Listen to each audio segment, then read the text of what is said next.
Assalamualaikum warahmatullahi wabarakatuh.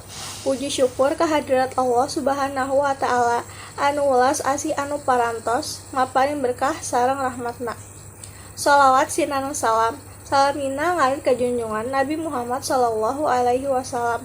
Mugia urang sadayana kenging syafaatna dina dinten panutup.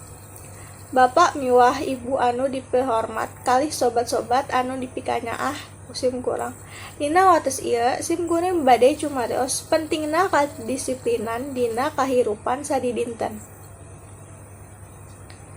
Dina segala hal urang kedah gaduh sikap disiplin. Hal ieu kanggo kasaean urang sorangan oge kanggo anu sanes.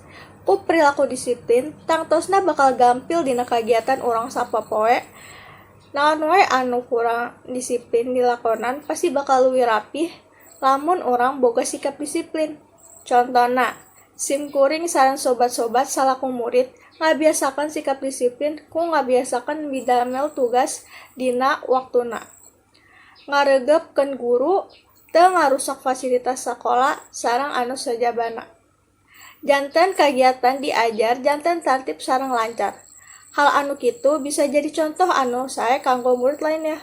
Lajeng urang sadayana salaku rakyat Indonesia oge wajib nerapkeun perilaku disiplin sapertos micen runtah dina tempatna, taat kana rambu lalu lintas, ngantri anu tertib di tempat umum jeung sajabana.